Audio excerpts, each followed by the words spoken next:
Ito nga sample problem na tayo related lang dun sa previous na in-upload natin. So kung hindi nyo pa napanood yung previous na sample problem natin na non-symmetrical parabolic curve, so i-browse nyo lang dito sa playlist natin, curves and earthworks. So same lang sila ng given pero iba lang yung required. So yun, para may additional din kayo na sample problem regarding unsymmetrical parabolic curves. Okay?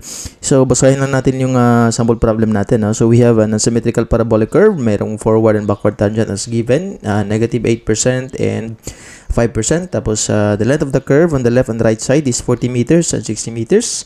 And we have the station of PC at 6 plus 780 and elevation of 100 meters. And we're asked to find or determine the location and elevation of the highest point of the curve. So ito yung mga given natin. Sinulat na natin G1, G2, L1, and L2. And then ito yung figure natin. So we have yung medyo makapal na lines na block dito is yung tangent grades natin. G1 equals 5%, G2 is negative 8%. Then we have the curve which is the red na line na makapal din. And then we have the labels here, L1 and L2, 40 and 60 meters respectively. Tapos elevation ng PC which is 100 meters based from the datum natin, okay? So ito yung mga equations na pwede natin gamitin. Of course, ito yung general equation natin, 2h as a function of L1, L2, G1, and G2, okay? So similar triangles lang yan dito, hindi na natin i-extend, pero kabisaduhin nyo lang to, Ito yung general equation natin para sa unsymmetrical curves na mag-involve ng H, L1, L2, G1, and G2. Okay? So, meron din tayong equation na L1, G1 over 2 is less than or equal to H. So, depende na lang. Kung less than H, ito yung gagamitin natin para makuha natin yung location ng highest point which is measured from PC. Pag greater than H naman, ito yung gagamitin natin S2 which is measured from PT. Okay? So, ang kailangan lang natin dito talaga is para makuha natin si H. Kasi given naman si L1 at saka si G1. So, yung H makukuha natin dito sa first na equation natin. Okay? So, isulat na lang natin yung first na equation natin. Blue na lang yung gagamitin natin. So, we have H. So, wala tayong H. Pero mayroon tayong L1 which is equal to 40. And then, ayusin lang natin yung pagkasulat para mas klaro. L2 natin is 60. Tapos, we have G1 which is 0.05 minus negative 0.08.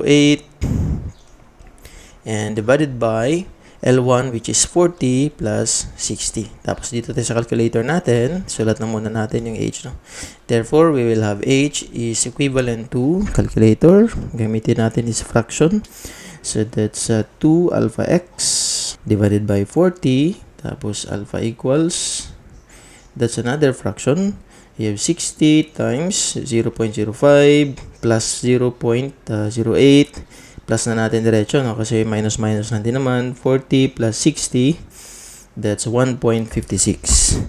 Therefore, H is 1.50. Oops, ayusin na natin pagkasulat. 56 meters. So, meron na tayong value ng H, okay? So, i-evaluate na natin si L1 G1 over 2. Is it less than or equal to H? So, kukunin natin yung value ng L1 G1. So, L1 G1 over 2 is equivalent to 40 times 0.05 divided by 2 which is equivalent to, dito tayo sa calculator, 40 times 0.05 divided by 2, that's 1 meter.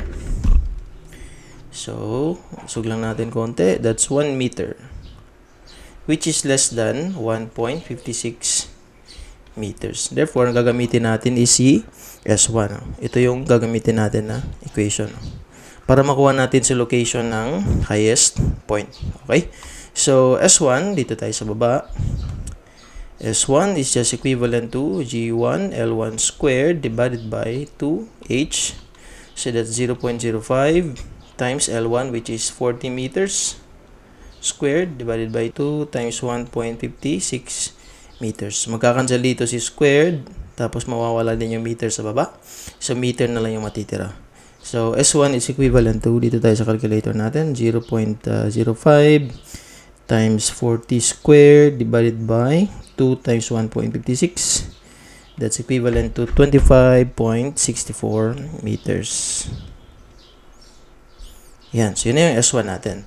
Therefore, this is measured from PC, So, dito sa figure natin, ito yung PC. And then, alam natin na this one is 40 meters. So, therefore, lagpas ng konti sa gitna, Yun yung 25.64 meters. So, dito na lang sulat natin. So, therefore, this one is 25.64 meters, and then ito yung assume natin na highest point. Ngayon, para makuha natin yung highest point, kailangan natin gumawa ng additional na mga variables. So, gagawin natin dito, gagawa tayo ng line dito. No? So, again, no, alalahanin nyo na ang ginagawa lang natin dito sa figure natin, kailangan natin magdagdag ng additional na parang visual na triangle tsaka yung parabolic na property natin. Okay? So, in-extend na natin dyan konti kasi interested tayo dito sa height na yan, no? Which is equal to lalagyan lang natin ng pangalan, no? This one is lagyan natin, this is y. Tapos ito naman, this is y2 or y1 pala, no?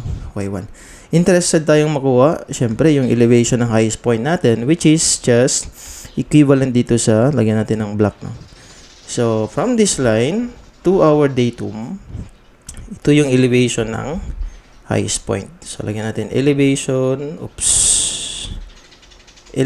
of HP. Kasi yun yung elevation ng highest point. Meron tayong elevation dito na 100 meters dito sa PC.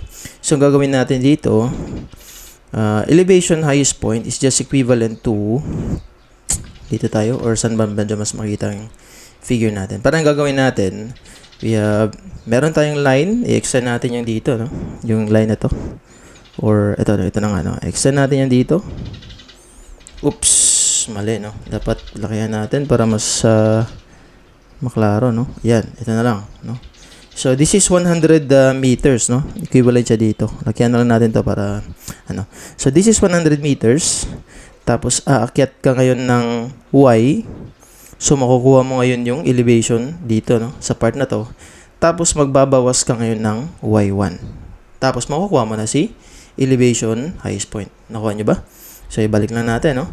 So, una, ito ay 100 meters, no? So, this one is 100 meters. Yung galing dito sa line na yan. Magdadagdag ka ngayon ng Y. So, makukuha mo na yung elevation dito. Tapos, bababa ka ng Y1 para makuha mo si elevation ng highest point. So, isulat lang natin, no, yung equation natin. So, that's elevation ng highest point, no? So, we have elevation. Oops, ayusin na natin yung pagkasulat para elevation of highest point is just equivalent to 100 meters. Mag-a-add up ka ngayon ng yung Y. Magsasubtract ka ngayon ng Y1. Okay? So, again, no? Galing dito sa PC, 100 meters. Aakyat ka ng Y na value dito na height. Tapos, makukuha mo na ngayon yung elevation dito, no? Tapos, pababa ka ngayon ng Y1. Makukuha mo na yung elevation ng HP. So, yung kailangan na natin kunin dito is makukuha natin dapat si Y tsaka si Y1. So, unahin na natin si Y. Si Y, triangle lang naman yan, no? So, ito na lang, no? Ito yung triangle natin. Pwede natin gamitin. This one is a triangle. Wherein yung height natin is just equivalent to Y. Yung height na to, no? Yung height na to. Okay? So, sa pag-analyze ng triangle na yan, ito, lalaanin natin that slope is just equivalent to grade, which is delta Y over delta X. Therefore, para makuha natin si delta Y, kailangan lang natin multiply si delta X saka si G. Pero, kung gusto natin gawing origin yung point na to, yung PC, so yung delta Y natin magiging Y lang, no? And then, si delta X, of course, magiging X lang.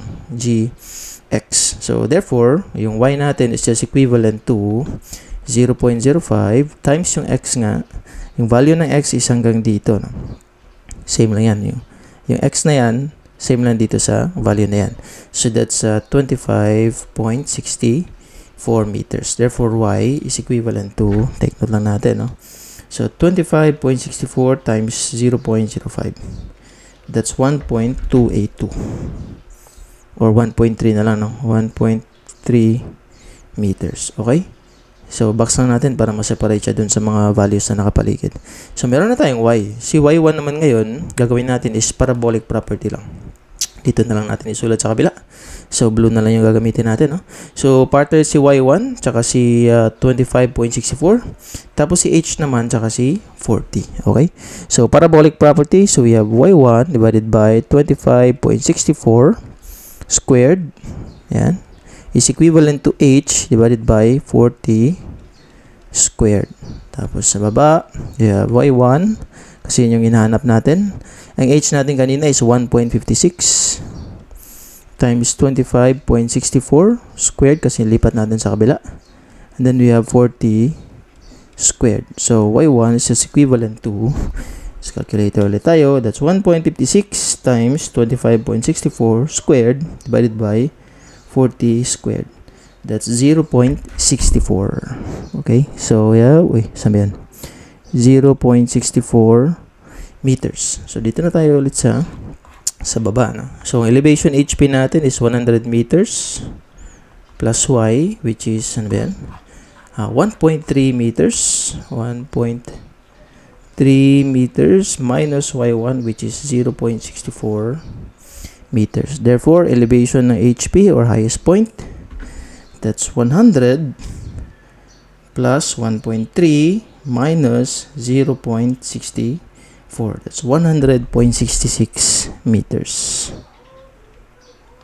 66 meters. Yun. Ito ngayon yung elevation ng highest point. So, elevation plus location. So, ito yung location niya. No?